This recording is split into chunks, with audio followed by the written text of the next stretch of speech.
tubifurije kugira gatanu mwiza cyane. Ikinyamakuru AS ati twagize ku gikombe cya 34 ni nyuma yo Real Madrid yatsinze ikipe ya Villarreal ibitego 3-1 ihita itwara igikombe cya shampiyona cya 34 rero yatsindaga match ya 10 yikurikiranya nyuma y'izi match za post covid. Anako Barca yatsinzwe na Osasuna ibitego 2-1 ku kibuga cya Camp Nou. Mu byukuri ntago byabagendekeye neza cyane rero Messi ikinyamakuru kivuga ati mararira nk'agahinja. Ikinyamakuru Marca kiti ibi ntibizigera byibagirwa kabisa. Ati gikombe rero gitwawe mu bihe bya corona ati cya 34 ikipe ya Madrid rero Benzema akabanga agomba kurwana na Messi gushaka pichichi y'umwaka byange bikunde. Mundo Deportivo ikinyamakuru cy'Ikatarunya kiti Messi yaturitse mu byukuri aravuga.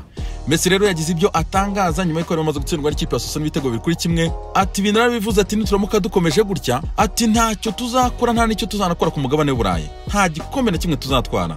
Ati unarebe na shampiyona biratunaniye. Ati niba dushaka gutwara Champions League cyangwa igikombe cya shampiyona birasaba ko tugira intensité, tugomba kugira ibyo duhindura kugira ngo tugire icyo dukora.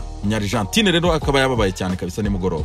Ikinyamakuru Sport cy'Ikatarunya nacyo kiragaruka ku magambo ya Messi ariko kikaba kivuga ati Real Madrid yabaye champion ku bufatanye na VAR. Twikoza mu gihugu cy'u France ikinyamakuru L'Equipe nacyo kirashima cyane kabisa Karim Benzema na Zidane bafashe Real Madrid gutwara igikombe cya 34. Ikinyamakuru kandi kikaba kivuga ati ibi ngibi nibyo byishimo by'i Madrid kabisa.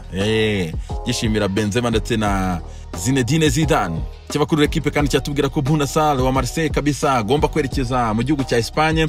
Twinjira muri iki kinyamakuru kikatubwira ko ikipe ziri kumushaka ni ikipe 3 harimo Atletico Madrid ndetse n'ikipe 2 zi Sevilla, FC Sevilla ndetse na Betis Sevilla. Twerekeje mu gihugu cy'Ubutaliyani ikinyamakuru La Gazzetta dello Sport cyo ku mpapuro za roza cyo kiratubwira ati Inter domira boom akaba rero yakubise Spain ibitego 4 byose ku busa.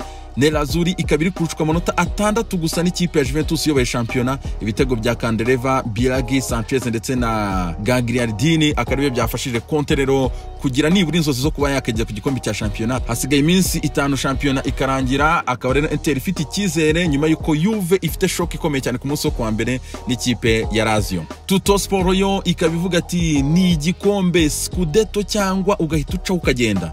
Maurizio Sarri rero baramusaba ko nta kindi agomba gushaka n'iki gikombe cya shampiyona. Ikinyamakuru kandi kinibaza no ku kazoza ka Gonzalo Higuain ndetse na Semi Khedira kivuga ko bagomba gusohoka mu ikipe ya Juventus muri isama. Reka twekeze kandi mu gihugu cy'Ubwongereza ikinyamakuru Daily Star cyo kiratubwira ati bashimire VAR ati na amahirwe bagize musifuzi ati yakoreye umunsi Manchester United rero yatsindaga ibitego 2 ku busa ibitego bya Rashford ndetse na Martial rero iki kinyamakuru cyemeza ko cya gitego cya Crystal Palace banze cyari igitego kabisa. Daily Star kandi kabikomeza tubwira ko ikipe ya Leeds buri nota rimwe ryonyere gusa kugira ngo izamuke. Birasaba ko ikipe ya Brentford itatsinda match yayifite cyangwa ikipe ya Leeds ikazajya kwa Derby County ku munsi wo ku cyumweru saa 9 igatsinda cyangwa ikanganya igahita izamuka. Marcelo Bielsa rero akagiye kuzamura ikipe ya Leeds nyuma y'imyaka 16 iri mu byiciro byo hasi. Ikinyamakuru Daily Mirror cyo kiravuga ati Dr kabisa ari hot araryoshye cyane kabisa. Ati rero ni nyuma yuko agraduatinze muri University of Manchester mu byukuri rero bamuhaye doktora yishimwe. Akaba rero Marcus Rashford yatsinze igitego rero muri 2 United yatsindaga ikipe ya Palace. Ikinyamakuru kandi kinakomeza kitubwira ati VAR yarokoye Manchester United ku kibuga cya Selhurst Park. Daily Mirror kandi kayitubwira ko Leicester City umwanya wa 4 wo iracyaro wayo kabisa rawufite. iSport yo iratubwira ati ubu Dr ati buri muri Rashford wati wafashije Manchester United kushaka spot ya Champions League. Ikinyamakuru The Sun rero kikakivuga ati Eagles ati bakubiswe kabisa na Varicus ndetse na Anthony. Ikinyamakuru The Sun nakibona ko cyemeza ko kira gitego rwose cya Palace cyari igitego rero niyo mpamvu ubona baza n'ibintu bya VAR hanga. Ikinyamakuru Daily Mail cyo kiratubwira ko asigaje imyaka 2 mu ikipe ya Chelsea kabisa kazoza ke atakaze rero ni Antonio Rudiger mu defenseur mutima defense y'ikipe ya Chelsea.